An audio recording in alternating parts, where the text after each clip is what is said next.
El peso de la ambición no se mide en quilates de oro, sino en la intensidad de la herida que la alimenta.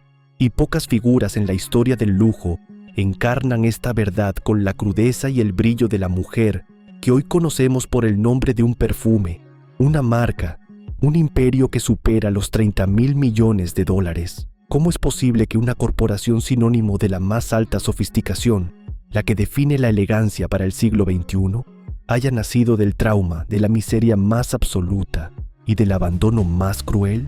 Detrás de las perlas y el tweed reside la historia de una niña, Gabrielle Chanel, cuya cuna fue la sombra y cuyo destino fue reescrito con una voluntad tan feroz, en retrospectiva, parece menos una vida y más un acto de guerra contra la fatalidad. Ella no nació en salones de la alta costura, sino en una Francia rural y simple, hija de un vendedor ambulante, un hombre itinerante cuya presencia era tan fugaz como sus promesas, y de una lavandera, una mujer consumida por el trabajo y la enfermedad, una figura que representaba la resignación que la niña juró jamás abrazar. La inestabilidad era el único cimiento de su infancia, una constante mudanza, una precariedad que la obligaba a vivir con la vergüenza de la mendicidad disfrazada de humildad. Pero el golpe de gracia, el punto de inflexión que la lanzó al abismo de la autodefinición, llegó a los 12 años, cuando su madre murió, consumida por el esfuerzo y la carencia, y su padre, el hombre de las promesas incumplidas, la abandonó de forma definitiva, dejándola junto a sus hermanas a las puertas de un orfanato de monjas, un lugar de disciplina militar y paredes frías que se convertirían en su prisión y, paradójicamente, en su primera escuela de arte.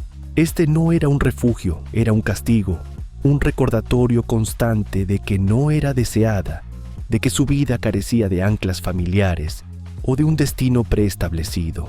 La herida del abandono se grabó a fuego en su alma, transformándose en una ambición voraz, en la negación a ser una víctima de las circunstancias, en la determinación de construir una vida tan inexpugnable, tan rica y tan controlada, que nadie jamás podría volver a dejarla a las puertas de la necesidad.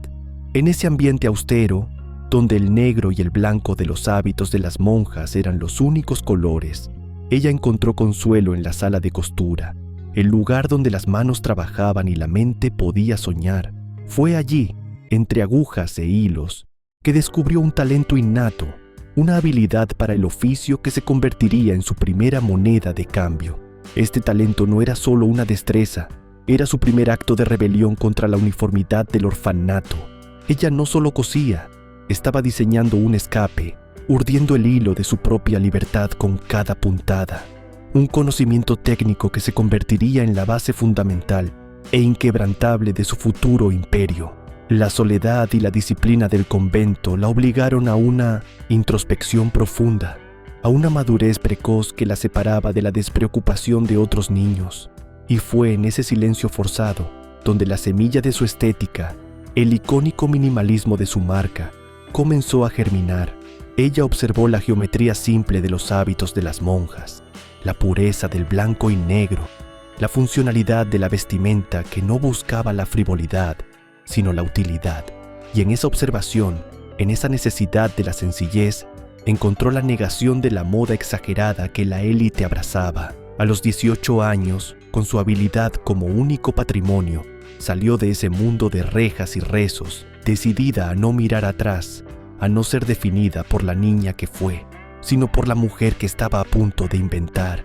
Su primer paso fue en una escuela de señoritas, donde continuó refinando su técnica de costura, y lo que es más importante, donde observó con una frialdad casi científica el mundo al que quería pertenecer, el universo de las damas con trajes lujosos y vidas envidiables. Este periodo fue una escuela de observación, un estudio de campo de la élite que se convertiría en su público objetivo y simultáneamente en el objeto de su desprecio y su venganza silenciosa. Su ambición no era solo coser para ellas, era redefinirlas, despojarlas de los adornos innecesarios, liberarlas de las prisiones de tela que la moda les había impuesto, en un acto que era tanto estético como sociopolítico.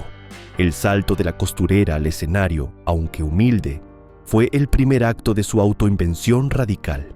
Su primer empleo formal la puso en contacto con un mundo diferente, el de los militares que frecuentaban el taller de costura para ajustar sus uniformes. Fue a través de uno de estos hombres, un soldado, que tuvo su primer contacto con la vida nocturna, los cafés concierto, el universo vibrante de la sociedad de clases. Para ella, el ambiente era extraño, intimidante, pero rápidamente lo vio como una plataforma, una forma de ser vista, de ser escuchada, de salir de la sombra del anonimato y la aguja. Con una audacia que solo el miedo a la pobreza puede inspirar, se atrevió a subir al escenario para cantar, no con una voz prodigiosa, sino con un carisma magnético, una presencia que detenía las miradas y encendía la curiosidad. Fue en este ambiente, entre la luz artificial y el humo de los cigarrillos, que adoptó el apodo por el que sería inmortalizada, Coco, el nombre envuelto en un misterio deliberado, quizás haciendo referencia a una canción popular o a una jerga de la época para las mujeres que se codeaban con hombres ricos. Fue su primer acto de marketing personal. Gabrielle Chanel, la niña huérfana, se desvaneció y nació Coco Chanel, la figura enigmática, la mujer que se negaba a contar su historia de la misma manera 2 veces, que borraba a propósito los rastros de su origen humilde para construir un mito inexpugnable. Ella entendió el poder de la narrativa, la fuerza de la ambigüedad. Utilizó su pasado no como una vergüenza, sino como un lienzo en blanco para pintar la figura que el mundo deseaba ver. En este nuevo escenario, el destino la puso en el camino de su primer mecenas, Etienne Balsan, un millonario excéntrico, entusiasta de los caballos y miembro de una élite ociosa. La relación fue, para ella, más que un romance, fue un pasaporte, una llave de oro que la introdujo en el mundo de la aristocracia, en el universo de los castillos y las fiestas lujosas que ella había observado desde lejos. Se mudó a su castillo, rodeada de comodidades, viviendo una vida de ensueño. Pero la ironía se manifestó de forma inmediata. El lujo que había anhelado era, en realidad, un uniforme restrictivo. Los corsés, los vestidos pesados, las faldas voluminosas. Todo le parecía una forma de esclavitud elegante, un aprisionamiento del cuerpo femenino que le impedía el movimiento, la libertad que ella había conquistado con tanto esfuerzo. Esta incomodidad se convirtió en una revuelta silenciosa, una chispa que encendería la revolución en la moda. Su primer acto de protesta fue personal y público. En un evento social, en medio de la opulencia de la alta sociedad, apareció vestida con un traje de montar de hombre, una corbata prestada, una silueta limpia y cómoda que contrastaba brutalmente con el encaje y los adornos de las otras mujeres. El escándalo fue inmediato. El murmullo se convirtió en un grito, y ella se encontró en el centro de la atención, una posición que no temía, sino que buscaba con una determinación fría. Ella había encontrado la debilidad de la élite, su sumisión a las reglas anticuadas. Su mensaje era revolucionario. La elegancia no necesita ser incómoda. El lujo debe ser sinónimo de libertad. Esta idea, esta fusión de la estética simple del convento con la funcionalidad de la ropa masculina, se convirtió en el manifiesto de su marca. La frustración por el aprisionamiento estético se tradujo en una necesidad urgente de creación. Balsan, su mecenas, aún creía que su interés por la moda era un pasatiempo encantador, una distracción para su amante, y le cedió un pequeño espacio en su castillo para que montara su primer taller. Para él era un capricho, para ella era la célula embrionaria de un imperio, la oportunidad de materializar su visión. Pero el genio no puede vivir solo de la visión. Necesita capital, necesita la infraestructura para escalar el sueño. Y la élite, a pesar de su admiración superficial por su audacia, no estaba dispuesta a financiar una empresa dirigida por una mujer sin apellido, sin abolengo, una antigua costurera de provincia. El dinero era la última barrera de clase que le quedaba por derribar, y ella lo sabía. Fue en una de las fiestas de Balsan donde el destino, con su crueldad y su genialidad, le presentó a Arthur Capel, un empresario inglés, un hombre de negocios con una fortuna considerable y una mente tan arriesgada como la suya. El encuentro no fue solo romántico, fue una alianza estratégica de proporciones épicas. la unión de la visión artística radical con la audacia financiera sin límites. Chanel, con su instinto implacable, rompió con Balzac y se fue con Capel a París, decidida a convertir su sueño en un negocio tangible y global. En 1910, con el apoyo financiero y el conocimiento estratégico de Capel, abrió su primera boutique. Inicialmente el foco se centró en los sombreros, diseños simples, elegantes, despojados de la decoración excesiva que dominaba la moda de la época. Sus sombreros no eran adornos, eran declaraciones, símbolos de la nueva mujer, inteligente y autosuficiente. El éxito fue inmediato, un reconocimiento de que el mundo, cansado de la opulencia rancia, estaba listo para la simplicidad moderna. Pero Chanel, con su ambición insaciable, no se conformaba con los accesorios. Su mente ya estaba en el vestuario completo. Para conquistar a la alta sociedad, sabía que debía estar donde ellos veraneaban, donde se exhibían las nuevas tendencias y se tomaban las decisiones de estatus. Así, en 1913, abrió su primera boutique fuera de la capital, en una sofisticada ciudad costera, un destino de veraneo de la élite francesa, un movimiento de marketing que demostraba su comprensión innata de la psicología del lujo. Fue en este nuevo escenario donde lanzó su siguiente gran provocación, su siguiente acto de rebeldía estética, una colección de ropa hecha con jersey, un tejido hasta entonces reservado exclusivamente para la ropa interior masculina, un material humilde y funcional. Ella lo transformó en vestidos ligeros, cómodos, prácticos, que permitían el movimiento, la vida activa que la mujer moderna, la mujer que estaba a punto de entrar en el mercado laboral y la guerra, necesitaba desesperadamente. Su famoso aforismo, «Quiero dar a las mujeres la libertad de reír y comer sin correr el riesgo de desmayarse», encapsula la esencia de su revolución. El lujo con confort había nacido, un concepto que parecía una contradicción, pero que en sus manos se convirtió en un estándar de oro. Y justo cuando su marca se consolidaba y su visión se hacía ineludible, el destino, en su forma más brutal, intervino de nuevo. La Primera Guerra Mundial estalló, sumiendo a Europa en el caos, la escasez y la incertidumbre. La Primera Guerra Mundial, un evento que paralizó la economía del lujo y obligó a cerrar a muchos de sus competidores, se convirtió, en la mente de Chanel, en una oportunidad estratégica sin precedentes, la demostración definitiva de su visión empresarial fría y calculadora. La moda de la Belle Époque, con sus corsés y sus faldas voluminosas, era incompatible con la nueva realidad de las mujeres que, ante la ausencia de los hombres en el frente, debían ocupar los puestos de trabajo en fábricas, hospitales y oficinas, un nuevo rol social que exigía funcionalidad y practicidad. La ropa que Chanel ya estaba diseñando, el jersey simple, los cortes limpios, las siluetas que permitían el movimiento, se convirtió de la noche a la mañana en la necesidad imperiosa de la mujer moderna.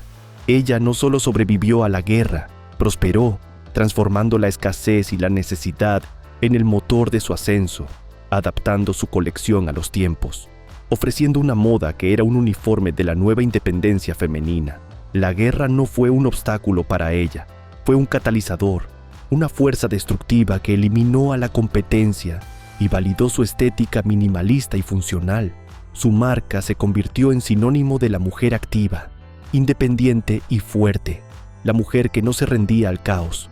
Pero mientras su carrera alcanzaba picos inimaginables, su vida personal se dirigía a una nueva y más profunda tragedia, la que forjaría el símbolo más duradero de su imperio. Su relación con Arthur Capel, el hombre que la había financiado, su gran amor y su compañero estratégico, estaba llegando a un final impuesto por las convenciones sociales de la élite. Capel, a pesar de su profundo afecto por Chanel, debía casarse con una mujer de la aristocracia, con apellido y posición social, una exigencia implacable de su clase que la relegaba de nuevo a su origen humilde, a la costurera de provincia que, a pesar de su genio, nunca sería socialmente aceptada como esposa de un hombre de su calibre. La traición fue un golpe devastador, una herida que confirmaba el rechazo primario de su infancia, la prueba de que el dinero y el éxito no podían comprar la pertenencia. Ella se sintió humillada, traicionada, pero, con una frialdad asombrosa, Aceptó ser su amante, una posición que le permitía mantenerlo cerca, aferrándose al único hombre que realmente había creído en su visión. Pero el destino, con su crueldad implacable, asestó el golpe final. En 1919, Arthur Capel murió en un trágico accidente de coche. La pérdida fue total, la aniquilación de su único ancla emocional, la persona que representaba a la familia que ella había intentado construir fuera de las rejas del orfanato. Dicen que fue la última vez que alguien la vio llorar, la última vez que permitió que la vulnerabilidad se filtrara en su armadura. El luto se transformó inmediatamente en rabia, en una sed de venganza contra la élite que a través de sus reglas sociales le había robado la felicidad y el amor. Su respuesta a esta tragedia, a este dolor inenarrable, fue un acto de creación monumental, la materialización de su venganza en un producto que se convertiría en un mito cultural. 2 años después de la muerte de Capel, en 1921, lanzó al mercado el perfume que llevaría su nombre y que la haría inmortal, Chanel de Go 5. La creación de Chanel en D5 fue, para ella, el monumento a su dolor y el arma de su venganza contra la élite que la había rechazado. En una época donde los perfumes femeninos eran fragancias simples, florales, obvias, ella, con la ayuda de un perfumista ruso, exiliado, creó una fórmula compleja, abstracta, un bouquet que no olía a una sola flor, sino a una mujer. El número 5, su número de la suerte y el número de la muestra que eligió, se convirtió en un nombre simple, audaz, moderno, que contrastaba con la pomposidad de los nombres de la perfumería de la época. Este perfume no era solo una mezcla de esencias, era un manifiesto, la esencia de la mujer liberada, independiente y audaz que ella había inventado. El éxito fue estratosférico, un fenómeno cultural que trascendió la moda y se instaló en la imaginación global, un triunfo de la simplicidad y la audacia. Pero el éxito trajo consigo una nueva y amarga ironía, una lección de negocios que pagaría con décadas de frustración y lucha. Sin Capel, su socio estratégico, carecía del conocimiento legal y financiero para manejar un producto de esa magnitud. En 1924, para expandir la producción y la distribución del perfume a nivel mundial, se asoció con la familia Wertheimer, empresarios con un profundo conocimiento del mercado de cosméticos. Ella, con su mente de artista y su ambición impaciente, firmó un contrato que le otorgaba solo el 10% de los beneficios, mientras que sus socios se quedaban con la mayor parte. Este fue el gran error financiero de su vida, una fuente de frustración constante que la llevaría a una lucha legal y personal que duraría décadas, una obsesión por recuperar el control total de la fragancia que llevaba su nombre, una lucha que revelaría el lado más frío y rencoroso de su carácter. Sin embargo, su visión creativa no se detuvo en el perfume. En esta etapa, consolidó la estética que la haría atemporal, el icónico logo de las 2 C entrelazadas, una firma simple y elegante que se convirtió en un símbolo global de prestigio. Ella continuó su revolución en el vestuario, introduciendo el pequeño vestido negro como la definición de la elegancia funcional, el uniforme de la mujer moderna, democrático y sofisticado a la vez, el famoso zapato bicolor, el traje de tweed. Todo era una negación de la opulencia rancia y una afirmación de la simplicidad de la línea y la funcionalidad del diseño. Su moda no era efímera, era permanente, una declaración de principios.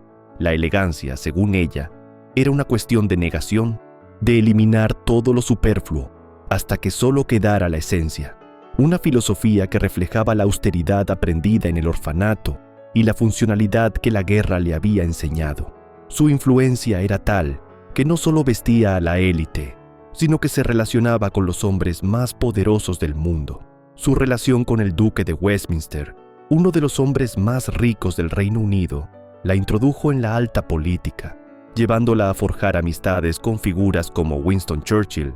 Estas conexiones, aunque personales, eran utilizadas por ella con una frialdad estratégica, como un escudo de poder y una red de influencia que la protegería de cualquier adversidad futura, un recordatorio de que en la cima, el poder y el prestigio son las únicas anclas que realmente importan. Pero el ascenso al pináculo, el control de su propia narrativa, sería puesto a prueba por la fatalidad histórica en su forma más oscura. A medida que la década de 1930 llegaba a su fin, los vientos de la Segunda Guerra Mundial se hicieron ineludibles y Chanel, con su agudo sentido de la supervivencia, tomó una decisión drástica y controvertida. Cerró sus casas de moda, despidiendo a miles de empleados, argumentando que no era momento para la frivolidad del lujo. Sin embargo, su acción fue más que una simple medida de negocio. Fue una jugada estratégica de alto riesgo. En lugar de huir de París como muchos de sus contemporáneos, se instaló en el Hotel Ritz, el lugar que se había convertido en el cuartel general de los oficiales de la ocupación, un movimiento que la colocó, deliberadamente, en el centro de la tormenta. Fue en este ambiente de intriga y peligro que inició una relación amorosa con un oficial de la inteligencia alemana, un acto que la puso, públicamente, del lado del enemigo, una mancha imborrable en su legado. ¿Fue un acto de supervivencia o una elección ideológica? La verdad, envuelta en la neblina de la guerra y la ambición, sigue siendo objeto de debate. Algunos argumentan que fue un pragmatismo frío, la única forma de asegurar su seguridad y la supervivencia de su imperio. Otros, basándose en documentos desclasificados años después, sugieren una colaboración más profunda, un papel activo en misiones de inteligencia, utilizando su red de contactos con la élite británica, forjada a través del Duque de Westminster y Churchill, como una herramienta para el enemigo. Pero el motivo más cruel, el que revela la obsesión nacida en el error del contrato, se encuentra en su lucha por el perfume. Los Wertheimer, sus socios, eran de origen judío y Chanel, utilizando las leyes de la ocupación que prohibían a los judíos poseer negocios, intentó arrebatarles el control total de Chanel Número 5, la joya de la corona que le daba solo el 10% de los beneficios. Ella vio en la tragedia de la guerra una oportunidad para corregir su error financiero, un acto de codicia que se convirtió en una traición moral. Pero los Wertheimer, con su propia astucia, se anticiparon a su jugada, transfiriendo la propiedad a un amigo no judío antes de huir del país, frustrando su plan y asegurando que, a pesar de la guerra y la traición, el perfume permanecería fuera de su control. La ironía de este episodio es la más amarga de todas. La fundadora, consumida por el rencor, fracasó en su intento de recuperar lo que creía que le pertenecía, mientras que el perfume, el símbolo de su venganza, seguía enriqueciendo a la familia que ella intentó destruir. El fin de la guerra trajo consigo el inevitable ajuste de cuentas. Chanel, a pesar de su estatus y su influencia, fue detenida e interrogada por las autoridades francesas por sus vínculos con la ocupación. Mientras miles de ciudadanos franceses eran castigados, ella fue liberada sin enfrentar un juicio formal, una liberación que sigue siendo uno de los grandes misterios y controversias de su vida. La explicación más plausible, la que resuena con la intriga política, es la intervención de Winston Churchill, su antiguo amigo y socio de la élite. Churchill, temiendo que un juicio público revelara secretos comprometedores sobre la aristocracia británica y sus propios contactos con la diseñadora, habría movido los hilos para asegurar su libertad, un recordatorio de que las redes de poder son más fuertes que la justicia. Chanel, aunque liberada, se encontró con una Francia hostil, un país que no perdonaba la sombra de la colaboración. Su nombre, asociado al enemigo, era un estigma que la obligó al exilio autoimpuesto. Se mudó a Suiza, donde vivió en la sombra, observando el mundo de la moda desde la distancia, con una amargura creciente. La nueva moda, encarnada por la opulencia de diseñadores emergentes, le parecía una regresión, una vuelta a los corsés y la pesadez que ella había luchado por desterrar. Ella la ridiculizaba, la consideraba anticuada, y en esa crítica constante, en ese desprecio por la nueva estética, encontró la chispa para su último y más audaz acto de reinvención. A los 71 años, después de casi una década de silencio, con la ayuda financiera, irónicamente, de los mismos Wertheimer, que seguían beneficiándose de su perfume, decidió regresar a París para reabrir su casa de moda. Su regreso fue un desafío, una declaración de guerra contra la nueva generación de diseñadores. El primer desfile fue un desastre, una humillación pública donde la prensa francesa, que no había olvidado su pasado, La destrozó con críticas feroces, tachando su colección de anticuada y fracasada. Pero Chanel, con su voluntad de acero, no se rindió. Ella había aprendido la lección de la perseverancia en el orfanato y en sus fracasos iniciales. Su mirada se dirigió al mercado americano, al nuevo mundo que abrazaba la simplicidad, la practicidad y la independencia de la mujer. Y en América, su moda fue un triunfo inmediato. Lejos de la memoria del escándalo de la guerra, su estética minimalista y funcional fue aclamada como el epítome de la elegancia moderna, un reflejo del espíritu de la mujer americana, activa y autosuficiente. Su traje de tweed, la chaqueta estructurada, el bolso acolchado, todo se convirtió en un símbolo de estatus, un uniforme de la mujer poderosa. Ella había logrado su último acto de venganza, conquistar el mundo a pesar del rechazo de su propia nación, demostrando que su visión era universal y atemporal. Murió en el pináculo de su segunda carrera, dejando un legado inquebrantable, una marca que seguiría prosperando bajo la dirección creativa de sus sucesores, y cuyo control financiero, la ironía final, permanecería en manos de la familia Wertheimer. La vida de Coco Chanel es una meditación sobre el precio del éxito y la complejidad moral de la ambición. ¿Cómo reconciliamos el genio que liberó a la mujer del corsé con la figura que se benefició de la oscuridad de la guerra? El debate sobre si se puede separar al artista del arte es la pregunta que su legado nos obliga a confrontar. Su historia nos enseña que la ambición, en su forma más pura y feroz, no siempre es una fuerza moral, sino una necesidad de supervivencia que se nutre de la adversidad, el orfanato, el abandono, la quiebra del amor, el fracaso financiero. Cada uno de estos traumas se convirtió en un ladrillo de su imperio. Ella no buscó la felicidad, buscó el control, la seguridad de una fortaleza inexpugnable que nadie, ni el destino ni la élite, pudiera volver a arrebatarle. Su legado no es solo la moda, es la prueba de que la voluntad humana, cuando se enfrenta a la adversidad radical, puede reescribir su destino sin importar el precio. La belleza de su arte es innegable. Su impacto en la moda es eterno y su vida es una lección de que el éxito se construye con una mezcla de talento, disciplina espartana y una dosis implacable de pragmatismo. La lección que queda, la que nos habla directamente a nosotros, es una que ella misma resumió con una frialdad desarmante. No me importa lo que pienses de mí, simplemente no pienso en ti. Esta frase, la máxima de su autosuficiencia, es la clave de su triunfo. Ella no buscó la aprobación, buscó la trascendencia. Ahora miremos al espejo, a ti que escuchas esta épica de la ambición y la supervivencia. ¿Cuál es el trauma, la herida de tu propia infancia que estás usando como combustible? ¿Es el rechazo inicial, la falta de apoyo, la quiebra que te obligó a empezar de cero? Chanel transformó su orfandad en la necesidad de controlar su propio destino, su dolor en un perfume de venganza, su fracaso en una segunda carrera triunfal. Estás permitiendo que la crítica de tu coro, la voz que te dice que no sirves, te defina, o la estás usando como la prueba de que debes ser radicalmente diferente. El fracaso no es el fin, es la purificación, el fuego que quema lo irrelevante y deja solo la esencia. La historia de la diseñadora te exige una respuesta. ¿Estás dispuesto a pagar el precio de tu propia luz, a enfrentar la soledad de la ambición, a desmantelar lo que no funciona y a construir algo tan inexpugnable, tan auténtico, que la historia no tenga más remedio que inclinarse ante tu voluntad? Tu destino no está escrito en tu origen, está siendo escrito ahora mismo con la tinta de tus decisiones y la pluma de tu perseverancia. La acción es el único lenguaje que el universo entiende. No te conformes con menos de la inmortalidad. La grandeza no es una opción, es una obligación, y el tiempo, al igual que para ella, es corto. La vida de esta titán es un monólogo sobre la perseverancia.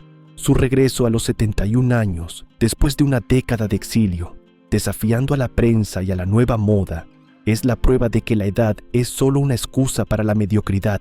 Ella no necesitaba el dinero, necesitaba la validación de su visión, la confirmación de que su estética era eterna.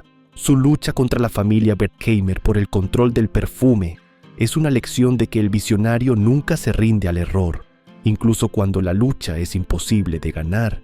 Ella transformó su error financiero en una obsesión legal que la mantuvo activa, que la obligó a seguir luchando, a seguir siendo relevante.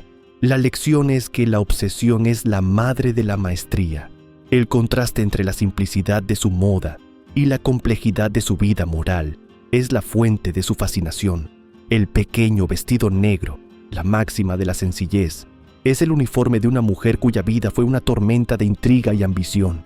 Esta ironía es el pulso de su historia.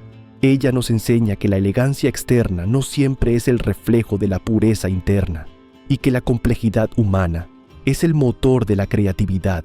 No te disculpes por tus contradicciones, conviértelas en la fuerza que te hace ineludible. El uso de la ropa masculina, el jersey humilde, la negación del corsé. Cada una de estas decisiones fue un acto de rebelión que liberó a la mujer.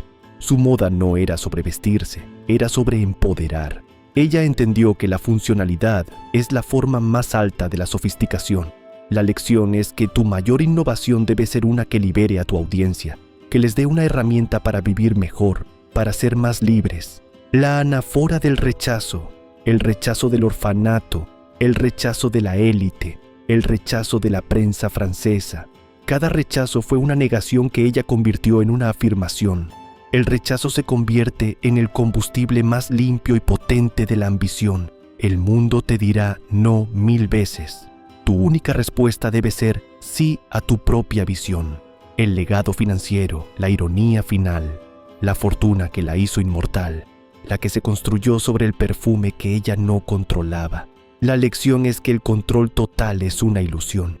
El verdadero triunfo es que la marca, el símbolo, el mito, sobrevivió al creador y a sus errores, convirtiéndose en una fuerza autónoma en el universo. Tu obra debe ser más grande que tu ego, la metáfora del convento, la estética del blanco y negro, la disciplina, la austeridad. El lugar que la abandonó se convirtió en el diccionario de su estética. El trauma se convierte en el estilo. Esta es la alquimia del genio, la capacidad de transformar la experiencia más amarga en la base de la belleza eterna, la búsqueda de la verdad. El monólogo no oculta las partes oscuras de su vida, la controversia, la traición.